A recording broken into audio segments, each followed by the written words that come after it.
Peace to the 12. Y'all see the title, man. The proof of our origins, The proof of our origins. Egyptians and Hebrews. Alright, I'm going to go straight into it, man. I'm going to be going in. I just made this thumbnail too. I'm ready. I actually made 2 thumbnails, but I like this one more. But anyway, today's topic, we're going to be the points that I'm going to be making on this video proving the proof of our origins, by the way. The points that I'm going to be making in this video are going to be sculptures and modern comparisons, biblical race origins, historical books from a secular source. I'm going to be translating certain Greek words, and I'm going to be touching on the mistaken identity of Hebrews from Scripture, okay? And I'm going to say this already off top, off the dome, right? This video is only for the 12 tribes, all right? I'm only making this video for my people, so if you try to come in my comments and you try to sow some little confusion and type a little clickety clacking and all that, listen, I'm gonna keep it 144,000 with you. You come on here, you talking crazy on my comments, I'm gonna block you. Just ask the other people. Go ask them about me. Now, let's get straight to the video. All right, I also want to give a shout out to this dude. His name is Kuela Micah. I might be butchering your name, brother. I ain't from over there, but Kueli Micah.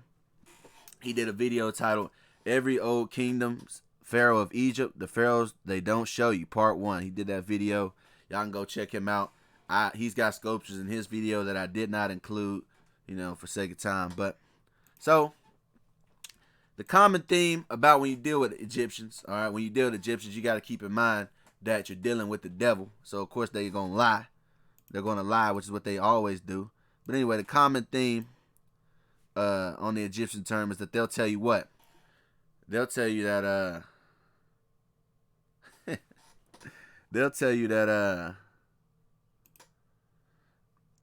they'll say, oh yeah, there were ancient Egyptians that were black, but it's only the 25th dynasty. That's what they'll say. They'll say the 25th dynasty of Egypt, known as the Nubian dynasty. They'll say the Kushite rulers in the 25th dynasty. Those were the black pharaohs. So they'll try to compact it all down to, oh yeah, there were black pharaohs, but that was in the 25th dynasty. Which is not the case. All right. Then if you type in Google, you say were the Egyptians black, they'll say the claim that all the Egyptians or even all the pharaohs were black is not valid. All right. That's what they'll say. Well, that's actually correct. I'm going to be going over that in a later term because you do have Egyptian pharaohs who were not so-called black. I will be touching on that also. But is it true that only the 25th dynasty is where so-called black people were pharaohs? Obviously, if you they haven't picked up what I'm putting down, no, it's not true, man. Okay? So is this true? Is this true? No. All right, and I'm going to show you, too, the sculptures that I'm going to be using. I'm not going to be using the ones without the noses, but we'll touch on that later. So let's go to the first dynasty. All right, so we're leaving the 25th, and we're going to the first dynasty. There's a pharaoh in the first dynasty by the name of Pharaoh Narmer. All right, Narmer, first dynasty. All right. This is the bust, the sculpture, the face, the head of Pharaoh Narmer, all right? King Mayonnaise, Pharaoh Narmer. Now, if you can't tell already, this is obviously a so-called black man, okay? Really a so-called black African, because if y'all know me for a while, y'all know I tell you all so-called black people don't come from Africa. But when you look at this man, this is clearly the face of a so-called African. And before you go, what are you talking about? Well, let's do a modern comparison. This is the same face of Pharaoh Narmer. This is a picture of Mike Tyson. Look at that. The nose, the ears. This is a so-called black man. All right. Narmer King Mayonnaise was an African and the first Egyptian pharaoh. He united Upper Egypt and Lower Egypt. Mayonnaise established the Old Kingdom in 3100 BCE. All right. Pharaoh Narmer Mayonnaise, the founder of United Kemet. If clear as day, you can see this is a so-called black man. All right. And also there's speculation that Pharaoh Narmer was actually Nimrod in the Bible. I might do a video on that another time when I get to touching on Nimrod. For sake of time, I'm going to leave that alone for now. But look, King Narmer, Nimrod, King Nimrod, Narmer was Nimrod, yeah, But we're going to keep moving on. Next sculpture. This is Ninetjer. All right. This is second dynasty pharaoh, Ninetjer. You can already tell it's a so-called black man, but let's do another modern comparison. This is Ninetjer. This is the rapper KRS-One. If you can see, if you've got eyeballs, you can see that Ninetjer has the exact same nose as KRS-One, the rapper. All right, Ninetjer, second dynasty. All right. He doesn't have that bird nose that they try to claim that all the Egyptians had, which they didn't. All right. And even then, right? Even then, like this bust right here, they say this is also King Ninetjer. Look at this hairstyle. This hairstyle right here is very akin to the Hamar tribe from Ethiopia. All right, they have the same type of hairstyle, right? But once again, the comparison, yes, Ninetjer has the exact same nose as KRS-One, the rapper. Okay? And this is what the so-called white man likes to call Negroid features, which I actually have a problem with the term Negroid features because all features come, you can find all the features of all men from the so-called black man. Hell, you can go to Africa and find people with all type of noses, man. I might do a video on that. I might do a video on features at another time. But anyway, according to the so-called white man, the Negroid feature is a flattish nose, flat root nose, and narrow ears, right? So a flat nose and narrow ears. A flat nose and narrow ears like Mike Tyson, right? Right? A flat nose, just like KRS-One, a flat nose. All right, but we're going to also get in books if I didn't mention that. I think I did, but anyway, these are so-called Negroid features according to them. Okay? As you can see, the flattish-like nose. We're going to keep moving on down the line. So we done already proved these devils as liars. Of course we did. It ain't that hard. This is the 4th dynasty of Khufu. Khufu Pharaoh. 4th dynasty. All right. This is a picture of Khufu. Once again, Khufu got the flat nose. Khufu got the flat nose. It's pretty obvious. The same flat nose as these so-called black Africans. I don't even like using the term African because Africa was not called Africa. But, you know, Africa has many old names. Kemet, Akebulon, Libya, Ethiopia, you know, so on and so forth. The land of Ham, of course. Anyway, next pharaoh. This is 4th dynasty Pharaoh Menkaure. I probably pronounced the wrong. Oh well. 4th dynasty, right? Well, this same nose as this woman here, Menkaure. But a thing that gives it away for this guy specifically is when you look at the headdress he's wearing, you look at the hair that's sticking out of the headdress, the hair, right? You look at his hair, it once again matches the hair of the Hamar tribe in Ethiopia. You see that? Same type of hair. Look at the side of the hair right here. Look at that. All right, plain as day. Next pharaoh, Neferfre, the 5th dynasty. The 5th dynasty, Neferfre. Neferfre's got the waves, man. Neferfre got the waves that you would see today of a so-called black man. Look, he's got the horizontal waves. This brother's got the horizontal waves. Which shows you what? Like the scriptures say in Ecclesiastes 1 and 9. There's no new thing under the sun. Ecclesiastes 1 and 9. The thing that has been, it is that which shall be, and that which is done is that which shall be done, and there is no new thing under the sun. There ain't no new thing under the sun. They been had waves, boy. Is there anything whereof it may be said, see, this is new? It has been already of old time, which was before us. Yeah, clearly. Clearly they've already been aforetime. Right? Next pharaoh. Nayusere Eni, pharaoh, 5th dynasty. Same thing. He got the flat nose. All right. Nayusere got the KRS-One nose. Okay. The flat nose. What they call what? What they call Negroid features. Flattish nose. So-called Negroid features. Once again, I'm going to be going in on features later on. But in another video. But 6th dynasty. Pharaoh Pepe the First. Look, he's got the same hair texture as this so-called black man right here. Okay. And his nose is even flatter than this brother's. Well, I ain't gonna say brother, but this guy, because you know, that's another video for another day. But anyway, Psalm 78 and 51. We know the Egyptians are known as the Hamites. All right, how do we know that? Psalm 78 and 51. And smote all the firstborn in Egypt, the chief of their strength, and the tabernacles of Ham. All right, and if I haven't said it already, well, first of all, that says that the Egyptians come from the house of Ham, the tabernacles of Ham. But if I haven't said it already, the reason why I'm touching on the Egyptians is because once you prove who the Egyptians are, you prove who the Hebrews are, which I myself am not an Egyptian. I'm a Hebrew. All right, obviously, this is why I'm doing this video. But once you prove their origin, you prove our origin. So there we go. And the firstborn of Egypt were in the tabernacles of Ham. Who is Ham? Ham is the Egyptian word meaning black. All right. Ham. All right. He's a progenitor of the dark races. He's one of the 3 sons of Noah, the youngest son of Noah, Ham. All right. And once again, it says Ham in Egyptian means black. Okay. So, of course, that would mean what? The Egyptians were black. Let's go to the Zondervan Combat Bible Dictionary. Ham, the youngest son of Noah, the progenitor of the dark races. Not the Negroes, but the Egyptians, Ethiopians, Libyans, and Canaanites. You see how the Egyptians are included in the dark races from Ham, but you know who's excluded? The Negroes. They're saying the Negroes are not the same as these other so-called Africans. That's because the Negroes are not so-called Africans. That's the point. All right, but even then, right, it tells you that Ham is a progenitor of the dark races. It tells you that Ham means black. It tells you that the Egyptians are Hamites. And yet, when you type in a picture of Ham on Google, you get a so-called white man.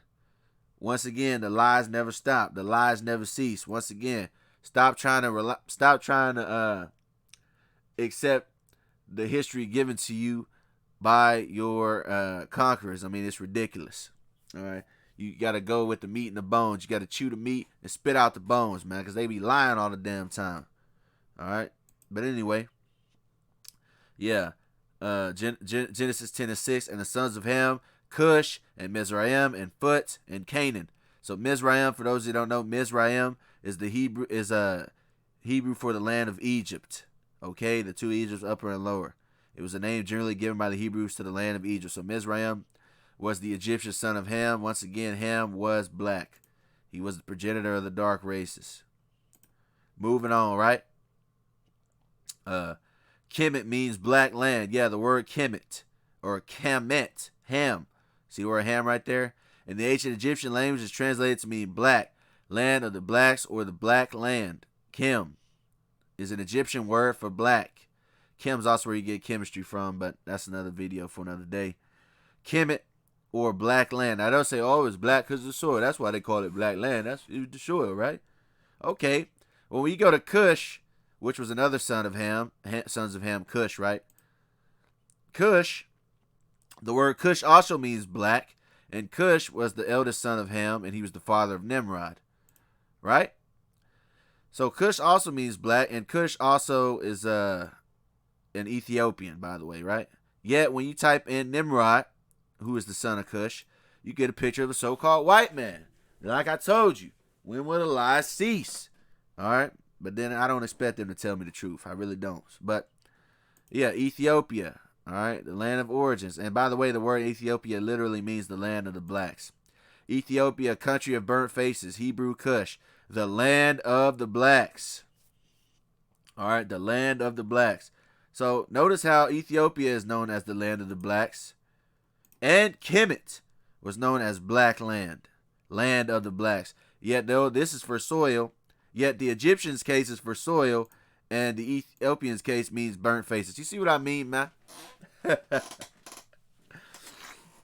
But nonetheless, man, nonetheless.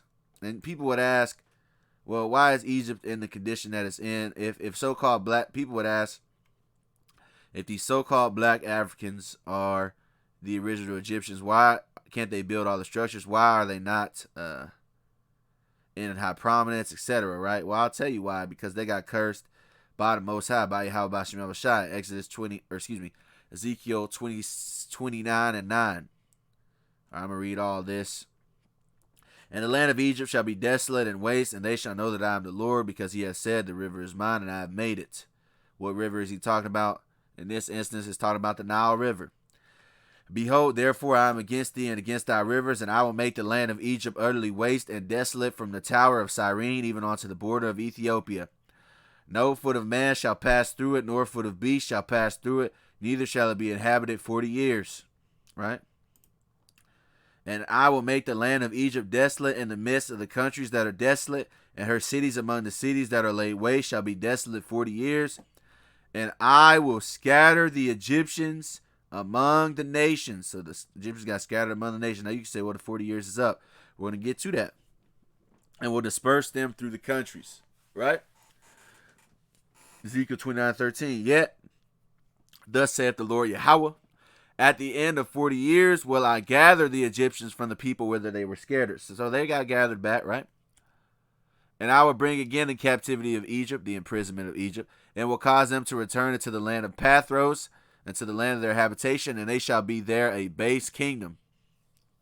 So at this time, they were both so-called, or the Egyptians were still so-called black at this time, obviously. And he said, what? They shall be a base kingdom. So if you want to know why they're in a base state right now, that's why. All right. It shall be the basest of the kingdoms. Neither shall it exalt itself any more above the nations, for I will diminish them, that they shall no more rule over the nations. So they will no more have full rule over all the nations. All right, that'll never happen again. All right.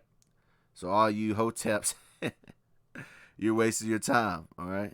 Yahweh Shema Shai has already said it, man. And there shall be no more the confidence of the house of Israel, which bringeth their iniquity to remembrance, when they shall look after them, but they shall know that I am the Lord God. Now, so they did get to return into their own land. They were brought a base kingdom. And what happened when they were a base kingdom? They were conquered several times by different nations. They were conquered by the so-called Arab. They were conquered by the so-called white people. And they were conquered by the Libyans, etc. But I'm going to touch on that later on. But I just wanted to put on that. That's why they're in a lower state. And it said the basis of kingdoms. What does base mean? Base means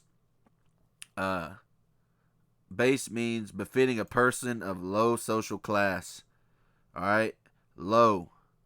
All right, low, bad, wrong, evil, wicked, improper, sordid. Right, that's what base means. Now, the people of the ancient Egyptians today would be known as the Nilotic people, and I'm going to prove that. Okay, the Nilotic people. The Nilotic people, relating to the Nile River, Nile region of Africa. Don't you know how the Nile was a big thing for the Egyptians as well? Egypt, look, denoted to belong to a subgroup spoken in Egypt, Sudan, South Sudan, Kenya, Tanzania. Look, the Luo, the Dinka, the Eastern group includes the Maasai, the Turkana. These people, the Nilotic people, are your real Egyptians. I'm going to prove that when I get into the secular books. But just wait on, man. Like I said, watch the whole video, because I might answer a question that you're going to have, right? But yeah, the ancient Egyptians were the Nilotic people. Okay, and the proof to know that they're the Nilotic people was that the Egyptians were known for their great height, which I'm going to get in the accounts of people who talk about the Egyptians. The Egyptians were known as for their great height. All right, the Nilotic people are great height. Look, the Sudanese people, remember, they were part of the Nilotic people. Let's go back. Nilotic people, Sudan, South Sudan. The Sudanese people are the tallest peoples in the world. All right, tallest people in the world, Sudan people. Tallest humans on earth, South Sudan, 7.5 feet. Now pay attention to this 7.5 feet, because there's an account of that in the Bible. First Chronicles 11:23.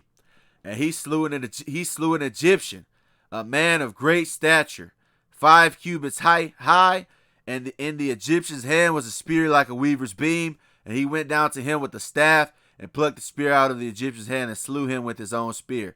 So this Egyptian man was 5 cubits high. 5 cubits high is the equivalent of 7.5 feet. Just like this South Sudanese person, 7.5 feet. You understand, right? Well, the modern Egyptian height is only 5'7". All right. The modern Egyptians are only 5'7". So how the hell are their Egyptians 7.5 feet, and they're 5'7"? Which now you would say, right? Somebody could say, well, that's an easy one. That's an easy one. That's an easy one. This particular Egyptian was suffering from gigantism. That's what you could say. All right, gigantism, which is what causes this high thing. You could say that, right? Until you do research on, once again, the Nilotic people are the tallest in the world, right? This article. The Nilotic peoples. South Sudan, Uganda, Kenya, northern Tanzania. Now, go to here. It says males have an average height of 1.9 meters, which is 6 foot 4 inches, while women are 1.8, which is 6 foot, right? These people have slim but strong bodies, and their heads are more elongated than in the case of the typical African blacks. So they have really oval-like heads, all right? And they're all really tall, man, the Nilotic people. Once again, the Nilotic people, the people of the Nile, are the real ancient Egyptians. And to prove that their high stature is going to come into fact when we go to the secular sources of historians and other people, right? This is my books list. All right. And this is another book that this is another video that Kulel Michael did that I'm going to use. It's called Original Ancient Greek Text Definitely Describe the Ancient Egyptians as Black, which is true. The two words that you can watch this whole video for all the words he goes into, but the words that I'm going to focus on are melanas, all right, and melanes. Melanes and melanas. Those are the two ones I'm going to focus on. So let's get the first book by Lucian, a satirist, satire. The works of Lucian of Samosata. Right? This is man. Now, let's go into the book, page 2. Highlighted portion. As for this fellow, to say nothing of his dark skin and protruding lips and spindle shanks. His words came tumbling out in the heat, one on the top of another. It was Greek, of course, but the voice, the accent were Egyptian born. So the Egyptian person was dark skinned, like a Nilotic person. He was dark skinned. He had protruding lips, more on that in a minute, and he had spindle shanks. Now, for those of you that don't know, what are spindle shanks? Well, I'm going to tell you what spindle shanks are. Spindle shanks are long, slender legs. So spindle shanks are long, slender legs. Okay? These people have slim but strong bodies. Who? The Nilotic people. Slender legs. Now, he said an Egyptian had long, slender legs, dark skin, and protruding lips. Okay? This is Manuk Bo, a Sudanese American. This is Manuk Bo. Once again, he's 7'6", 7'7", some would say. This is Manuk Bo. Long, tall, slender legs, dark skin, protruding lips. Alright? Why do Africans have longer legs? People have asked the question. See, Africans have longer limbs. East African Kenyans, Ethiopians have longer legs. These are some Zambians with very long legs, as you can see. All right, those will be, spindle shanks. Long, slender legs. So that's one account of the Egyptians, right? And let's keep going. Actually, to hammer the point home. Disturbing the possibility for the Kenyans. Long legs. And they're excellent for long distance running because of their very long limbs.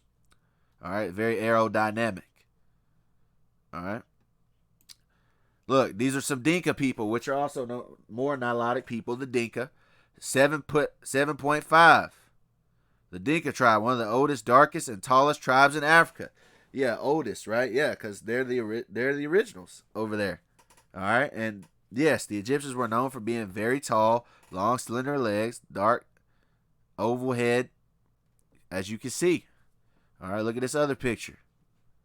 All right, now he also said they were dark with protruding lips. Well, yeah, dark with protruding lips, exactly. Okay, which a racist slur is called N-word lips. Stereotype that black people have large lips. Okay, but we're gonna continue on. This is a book by Achilles Tatius, titled Lesipe and Cleitophon. I probably said it wrong, but whatever. We're going to go to page 155 of his book, where he talks about an Egyptian boat. All right, and in that Egyptian boat, he says what? But already the place was full of terrifying, savage men, all tall, dark-colored. He really said tall, black. We're going to get that in a minute. Tall, dark-colored, yet not absolutely black like an Indian, but more like a bastard Ethiopian. So they were tall, dark-colored, similar to a mongrel Ethiopian. All right? Tall and dark colored. See, they were called tall again? That's because the Egyptians were known for their height. And once again, the modern Egyptians on average height is 5'7". Why? Because they're not the original Egyptians. But nonetheless, Uh, he says tall, dark color. This is the Greek lettering of what he was saying. Tall, dark color. But we're going to prove that he's actually saying tall and black. Right? Same thing. Same book. Now this is the original Greek. This word right here. All right? Their complexion was black. This word right here. This word means melanos. Term is black. Let's prove that real quick. Now pay attention to the lettering of this Greek word, right? Pay attention to this letter. Google Translate Greek. All right? Which means melanos. Melanos means, in English, black people. Now this is on Google Translate. Black people. Same word that he used. The same word that he used means black. So when he says tall, dark color, he really meant tall and black. All right? Not the jet black of the Indians, but once again, but Mongrel Ethiopian. Another lie that the so-called white man likes to tell you is, oh no, they called all so-called black people Ethiopians. No, Ethiopian is a nationality. It is not a skin color, which is why you have this word Ethiops right here for the word Ethiopian, yet you have the word melanos for the word black. You see that? He didn't say their complexion was Ethiopian because it wouldn't make no sense. All right, but anyway, the word melanos. According to, this is the same word that was used. Pay attention. Same word, right? Same word. This word melanos in Greek morphological index. All right, means black, grow black. That's what the word means, melanos. So we debunked that all. They all just say Ethiops. No, they didn't. Okay? The histories of Herodotus. Herodotus was an historian. They call him the father of history. He uses the same word, melanos, which means black. All right, this is section 22 of book 2 by Herodotus. The people dwelling there, the Egyptians, are black because of the heat. The term black, once again, means right here, melanos. We know that the term melanos means black. All right, ain't no way around it. And that's the Egyptians. All right? And he says black with the heat. Doesn't that make you think of Job? Job 30:30. My skin is black upon me and my bones are burned with the heat. Yeah, black because of the heat. See that? We're going to keep going though. And let me prove this too, right? The word melanos, the same word he used, melanos, to describe the Egyptians, this guy's going to use to describe the Ethiopians, the same word. All right, the Ethiopians, Ethiops right there. The majority of them, especially who dwell among the river, are black in color and have flat noses and woolly hair. See, woolly hair, flat noses, right? Now look, Diodorus Siculus, right? There's the same word. There it goes again. Melanos, or melanos, which means black, okay? So they use the same words to describe the Egyptians as well as the Ethiopians. See that? Melanos, black. Once again. Aristotle. What did Aristotle say? Those, who is Aristotle? The Greek philosopher, polymath. What did Aristotle have to say? Those who are too swarthy or are cowardly. Now it says swarthy, but that's not the word he used. The word he used was melanes, which means black. Those who are too swarthy are cowardly. This applies to Egyptians and Ethiopians. So he had a prejudice stereotype that dark-skinned people were cowardly. All right? And he included the Egyptians with the Ethiopians because they were the same complexion. Now he says too swarthy. Now when we go to this word here means black. Let's get it. This word, melanes, is excessively black. That's what it means. Again, melanes, excessively black. Melanes, that's the word that he used. But yet the translator wanted to use too swarthy to have it for room for interpretation. No. Okay? Those who are excessively black. All right? Excessively black. Melanos. That's what it should say. Try to play us, man. All right. Once again, going back to the book of Herodotus, the histories. Section 32, book 2. And once again, he uses the word melanes to describe the pygmies. As they began to pluck it, there came upon them small men of less stature than men of the common size, and these seized them and carried them away. After passing through these, they came to a city in which all the men were in size like those who carried them off, and in color of the skin black. Color of the skin black. The word he used was melanes, which once again means except which once again means black. Okay, these are the pygmy people, so-called dwarvish, so-called black people. Okay, Xenophanes, a philosopher, 560 BC. He made a statement. He said, "The men of Egypt are mostly brown and black with a skinny, desiccated look." Now remember, he said they were skinny. Once again, he said they were skinny. I'm actually going to highlight it. With a brown and black with a skinny, desiccated look. Desiccated means dried up or shriveled up, right? Once again, he used the word skinny. Let's go back to spindle shanks. Long, slender legs, spindle shanks, which is what this dude described the Egyptians as: dark skin with spindle shanks. All right, the Egyptians. Long, slender legs like a minute bow. Now let's go back. He said they were, Xenophon said they were brown and black with a skinny, desiccated look. Exactly. Skinny legs. Desiccated, dry, and dark, very dark. Brown and black. Okay? Just want to get that. Once again, the Nilotic people, I believe these are the Messiah, if I'm not mistaken. They look like them. But, like, once again, like I said, man, yes, the ancient Egyptians were black. Let's get a book by Gerald Massey, English poet. All right? He was a writer on spiritualism and ancient Egypt. A Book of the Beginners by Gerald Massey. This is a book that I'm going to be referencing. Page 24, A Book of the Beginners. We're going to go down the highlighted portion. Men of the dark and despised race, the black blood royal that fed the red, yellow, and white races and got the skin somewhat blanched in Egypt. The men who had dwelt in the Nile Valley and by the fountains of its waters in the highlands above so long in the unknown past, that the Negroid type of form and complexion had modified into the primitive Egyptian. Yeah, the primitive Egyptians, the first Egyptians were of the Negroid type. They were so-called black. Okay, Livingston found a likeness of these. And on the oldest known monuments, Egyptians portrayed themselves as a dusky race, neither Negroid nor Caucasian. Yeah, right? So, that's what they say. But I already showed you Pharaoh Narmer, which was the first dynasty. Let's go back just because that's what I want to prove it. The first dynasty, Pharaoh Narmer, looked just like Mike Tyson. Okay, but nonetheless, let's go back. Where was I? Livingston found a likeness of these in the typical Negro of Central Africa. Or rather, he affirms that the typical Negro found in Central Africa is to be seen in the ancient Egyptians, not in the native of the West Coast. So look, so-called black people, ancient Egyptians, okay? In the same book, Book of Beginnings, page 14. In Egypt, the oldest form of the Great Mother, talking about the false god, pagan god Isis. In Egypt, this oldest form of the Great Mother had been reduced from the statues of deity to that of a demon and her idols of the dolls.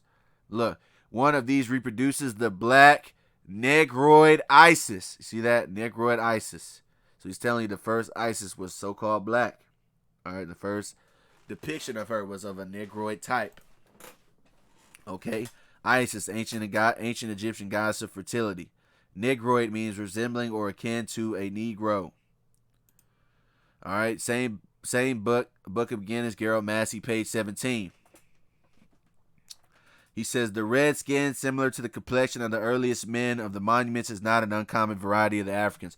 Yeah, you have so-called red-skinned Africans. We'll touch on that later in a minute, and he gave specifics like the Ashantis. They have the red skin complexion.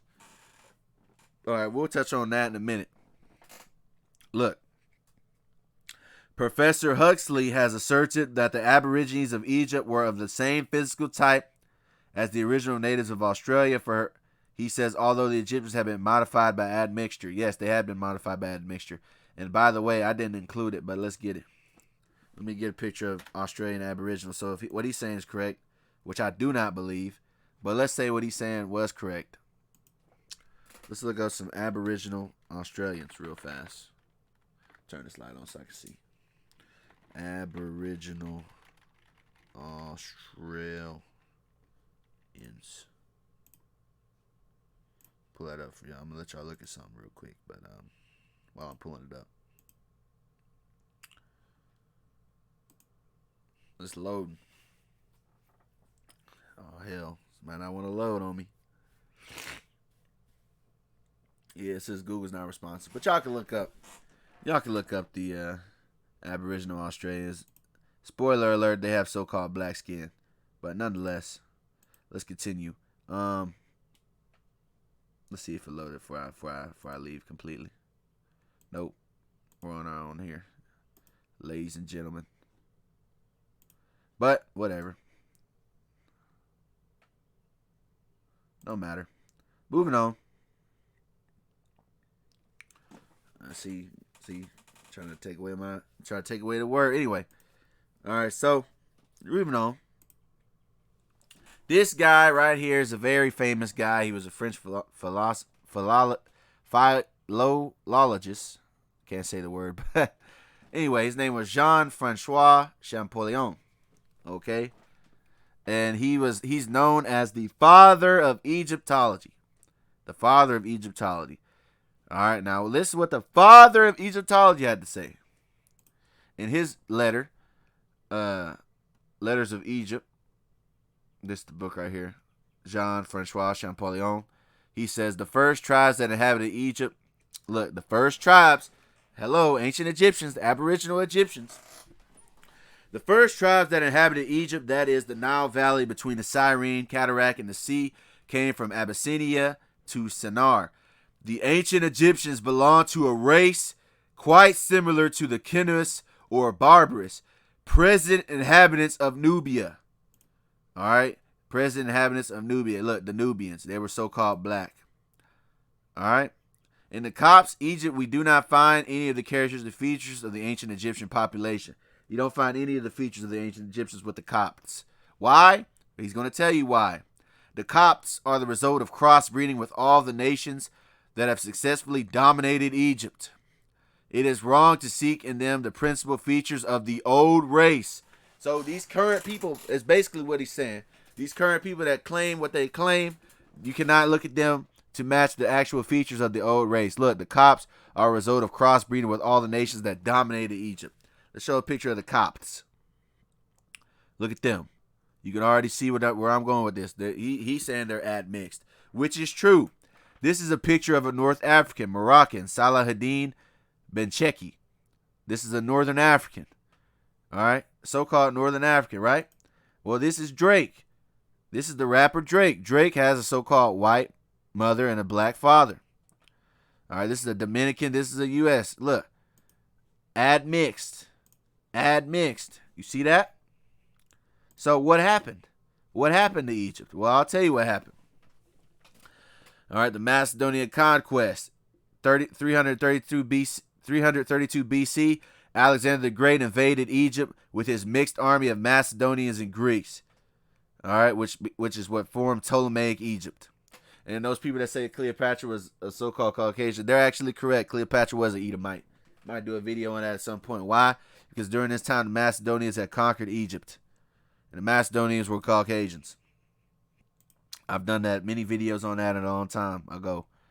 All right, but what happened after Macedonia's occupation and Greece's occupation? Well, I'll tell you, Rome started to rule over Egypt in 30 BC. All right, all the way for 600 years until 640 AD. All right, so the Romans began to occupy Egypt. All right, so they got to mixing even more. All right. So by the time of 640 AD, what happened with 640 AD? The Arabs, the Arab invasion, June 6th, Arab Muslim army sent by Caliph Omar began siege of Heliopolis. City succumbs mid and late July, paving way for Muslim conquest of Byzantine Egypt. All right, so that's the Muslim conquest of Egypt. What happened after that? You have the Ottoman Turks, which were Caucasian Muslims. The Ottoman Turks from 1517 to 1867 occupied Egypt. Okay, this is the Ottoman Empire, Caucasian Muslims. All right, so all that is what happened to Egypt. All right, and you get all that right. Now you got the modern day in the United States Census. Look at this. Arabs are counted as white in the American census. Look at this. There's a reality about race in the United States that has confounded many people of Middle Eastern or North African descent.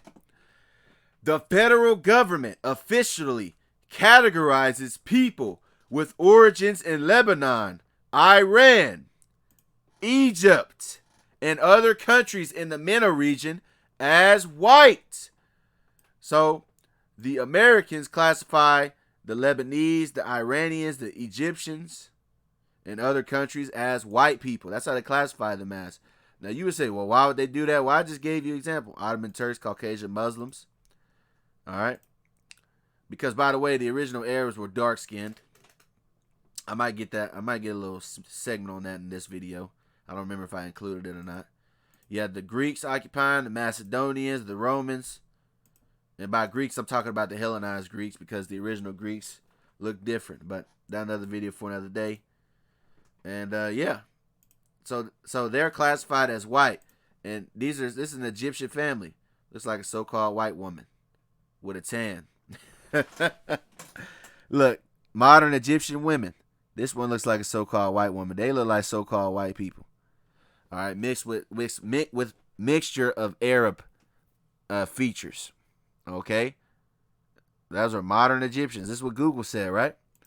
Now, once again, the original Arab, and by the way, the term Arab, I should have included that, but the term Arab actually means mixed. The term Arab goes to the word Arab, which means mixed in Hebrew. But because originally they were called the Ishmaelites, they were not called Arabs, they were called Ishmaelites.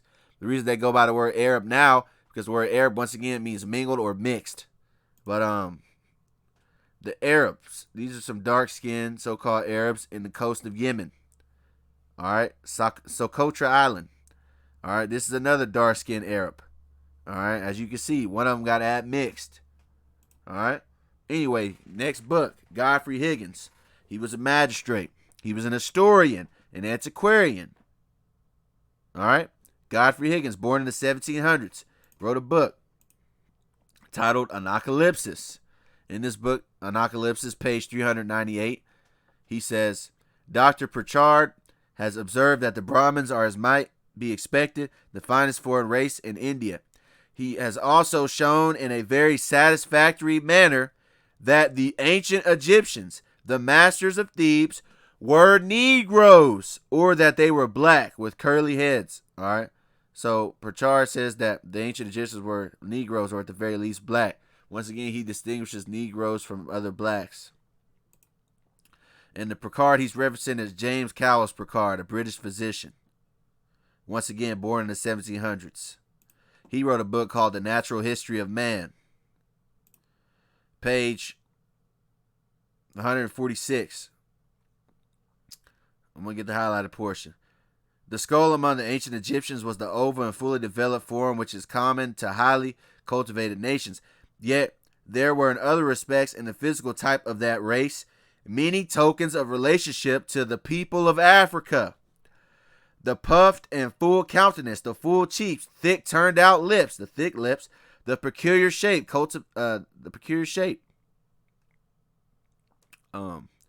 dusky complexion. Hold on. Peculiar shape of the mouth and eyes, the coppery and dusky complexion, approaching in individuals to black, in other to red, like the color of fulas.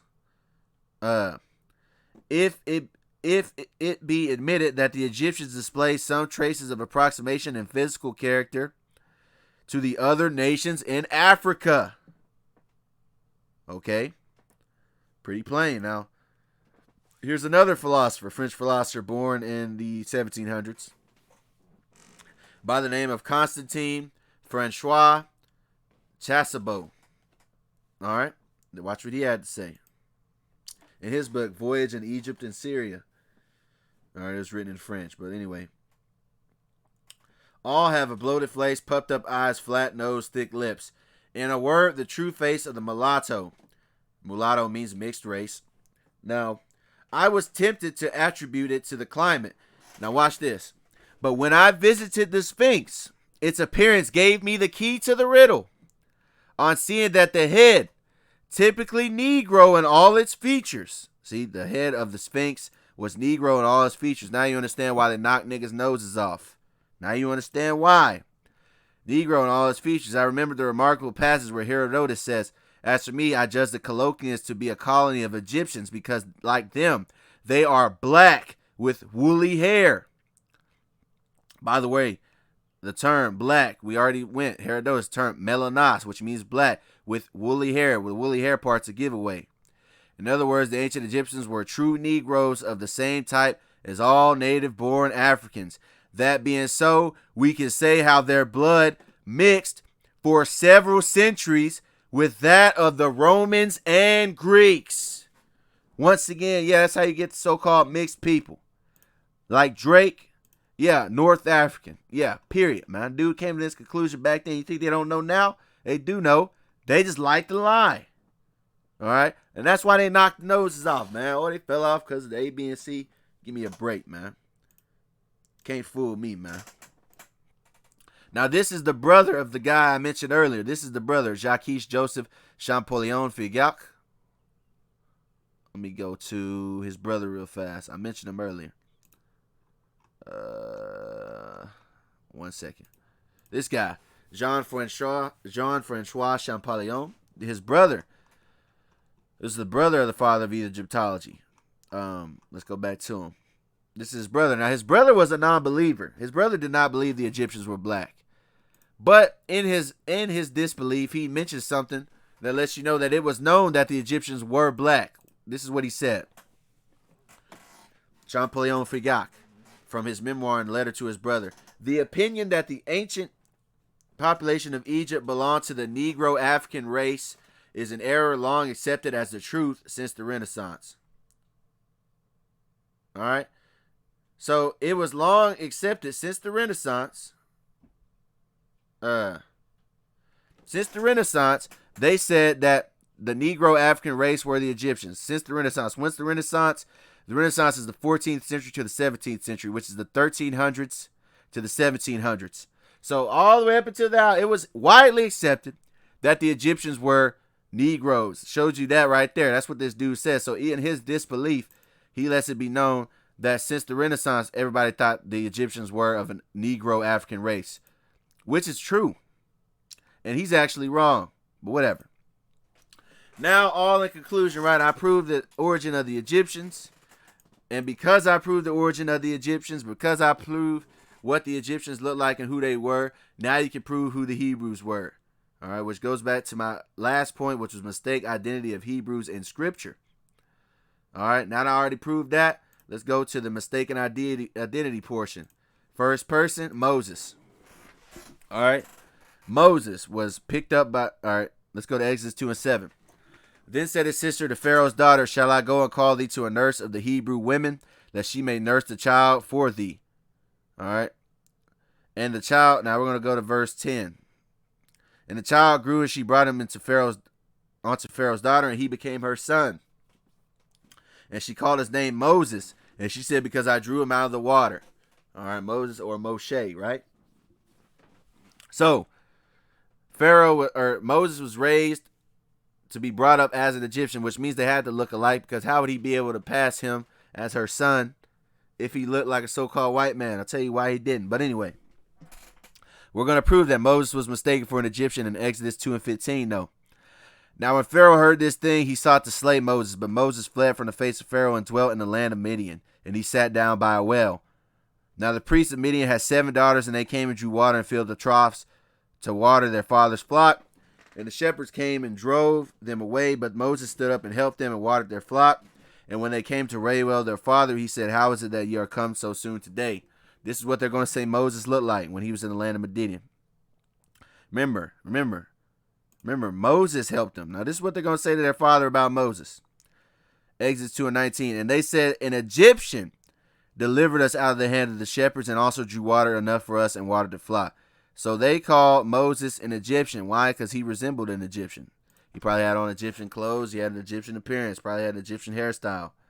All right, which means what? Moses was a so-called black man. Let's go to the next person that identity was mistaken. Joseph. Genesis 37.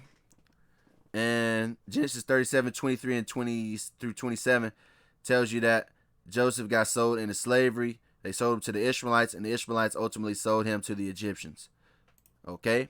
Which also shows you that the Ishmaelites were already wandering throughout Egypt. But once again, Ishmaelites being original Arabs. But in Genesis 37 and 36, and the Midianites sold him into Egypt onto Potiphar, an officer of the Pharaohs and captain of the guard. So the Midianites sold, so Joseph was sold onto Egypt. Joseph had been taken down to Egypt. Potiphar is an Egyptian. The captain of the guard bought him from the Ishmaelites. So Potiphar is the guy that bought Joseph. Joseph was purchased by the Egyptians. All right, so when you go to Genesis 42 and verse 6, actually I'm going to go Genesis 42 and verse 3 for the full context. Genesis 42 and 3. And Joseph's 10 brethren went down to buy corn in Egypt. But Benjamin, Joseph's brother Jacob, sent not with his brethren, for he said, lest peradventure mischief befall him. And the sons of Israel came to buy corn among those that came, for the famine was in the land of Canaan. And Joseph was the governor over the land, and he it was that sold to all the people of the land. And Joseph's brethren came and bowed down themselves before him with their faces to the earth. Joseph's brethren are Hebrews, right? And Joseph saw his brethren, and he knew them, but made himself strange unto them, and spake roughly unto them, and he said unto them, whence come ye? So Joseph recognized his brothers as those people that sold men in slavery, but Joseph's brothers, who were Hebrews, by the way, did not recognize Joseph. They just thought that Joseph was another Egyptian. All right, Genesis 42 and 8, it tells you, and Joseph knew his brethren, but they knew not him. They couldn't recognize him. In new versions, New King James, they say recognize him. So Joseph recognized his brothers, but they did not recognize him. All right, they just thought Joseph was another Egyptian. All right, why? Because Joseph looked like an Egyptian. All right, and the Egyptians we already proved were so-called black. Let's go to the next case. Let's go to Acts 21 and 37. And as Paul was to be led in the castle, he said unto the chief captain, may I speak unto thee? Who said, canst thou speak Greek? Acts 21:38. Art not thou that Egyptian, which before these days made us an uproar and led us out into the wilderness 4,000 men that were murderers? So he thought that the apostle Paul was an Egyptian. Watch what Paul says. But Paul said, I am a man which am a Jew of Tarsus, a city in Cilicia, a citizen of no mean city, and I beseech thee, suffer me to speak unto the people. So Paul had to correct him. No, I'm not an Egyptian. I'm of the tribe of Benjamin, which was of the southern kingdom known as the Jews, the southern kingdom of Judah, which consisted of Judah, Benjamin, and parts of Levi, mostly Levi. So the apostle Paul said he was an Egyptian. So the apostle Paul was also so-called black man. If that wasn't enough, we go to Acts the 13th chapter in the first verse, where it says, now there were in the church that was at Antioch certain prophets and teachers, as Barnabas and Simon, that was called Niger, and Lucius of Cyrene, and Manaen, which had been brought up with Herod the Tetrarch, and Saul. So Simon was called Niger. Niger means black in the Eastern Bible Dictionary. Niger means black, a surname of Simon. He was probably so called from his dark complexion. All right? The term Niger equals black. And Niger is not how you pronounce it. You really say Niger. All right? Black, which is Latin for black. Niger, black. All right? Don't you know that Niger is also a place, an African nation? All right? It's an African nation known as Niger, which means black. Niger, West Africa. All right? Isn't that synonymous, right? The West African, well, you know that most of the slave trade was in West and Central Africa. All right? Yeah, Niger. And that's the same thing they called the prophet.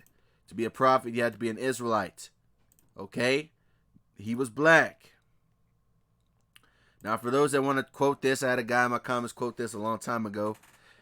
In Songs of Solomon 5 and 10, where it says, my beloved is white and ruddy, the chiefest among 10,000. All right, the term white and ruddy, they like to quote that. Well, the term white and ruddy means radiant, means shining, glowing. All right, my beloved is radiant and ruddy. See, white is replaced with ruddy, or white is replaced with radiant in this version. It's replaced with dark and dazzling in this version. New Living Translation, radiant and ruddy, dazzling and ruddy. Versus white and ruddy, white and ruddy. See, dazzling and reddish. All right, now what does ruddy mean? Ruddy means red. And we already proved that Africans can be read according to, let me go back real quick. All right. The Ashanti can be a brownish red complexion. Well, let's see what ruddy means. Let's see what ruddy means. We already know ruddy means red. Ruddy means red. Red. In contrast to the dark-skinned Hebrews. All right. Now, this is a picture of ruddy horses. These are ruddy horses. You see the brownish red? These are ruddy cows. These are ruddy so-called black people. This dude looks just like this ruddy cow. Same color complexion. All right, ruddy people. They're known as red bones. Now, brown can be red. Look, brown. Browns are usually described as light or dark, reddish, yellow, or gray brown. Reddish, yeah, red. Okay? It also said yellowish, yeah. There's a term called yellow bones. All right, light-skinned so-called black people. King Yella is known as a yellow bone. King Yella is a musical artist, rapper, so-called black. Yellow Beezy looks just like my cousin. Yellow Beezy, so-called black, yellow-skinned. All right, and Phineas, Numbers 25:7. And when Phineas, the son of Eleazar, the son of Aaron, the priest saw it, he rose up from among the congregation and took a javelin in his hand. Now, who is Phineas? Phineas is the son of Eleazar, the son of Aaron, the priest. Now, funny thing about this word Phineas, when you go into the biblical, when you do your biblical research, funny thing about the word Phineas, which means Panehas, or Panehas, the name of the three Israelites, the term Phineas is an Egyptian, Panasi, the Negro. See that? See that? Can't get no way around it, man. Now, I'll tell you why. I'll tell you why they do this, though. I'll tell you why they do it to us, though. Why it's such a mystery, why they try to make it seem like we're not, or well, we're not, why the so-called black people are not the Egyptians, because once again, once you can prove who the Egyptians are, you try to fall prove who the Hebrews are. And it makes me think of a scripture, the last scripture I'm going to get before I get off, which is Psalms chapter 83, which states, Psalms chapter 83, a psalm of Asaph. Keep not thy silence, O God, hold not thy peace, and be not still, O God. For lo, thine enemies make a tumult, and they that hate thee have lifted up the head. Now look at this. They have taken crafty counsel against thy people, and consulted against thy hidden ones. So they have said, come and let us cut them off from being a nation, that the name of Israel may no more be in remembrance. So they have all been in confederacy. They're all in agreement to cut us off from being remembered as a nation. How do they do that? By stealing our identity, by replacement theology, by creating narratives saying that the current inhabitants are the forever inhabitants, like they've been there forever and they haven't, man. All right, now pay attention to who he lists as being in confederacy. For they have consulted together with one consent, they are confederate against thee. Who? The tabernacles of Edom, the so-called white man, and the Ishmaelites. The Ishmaelites, all right, the actual Arabs, the Ishmaelites of Moab and the Hagarenes. And then the list goes on, right? So they're all in one consent to try to cut us off from being a nation by any means necessary, all right? But, you know, the facts are the facts, and the truth's going to come out, man. Like the scriptures say, the truth shall spring forth from out of the earth, man. They can only hide it for so long. And that's the truth, man. And I really like how that thumbnail on me turned out. But anyway, that's the truth, man. And with that, I say peace to the 12.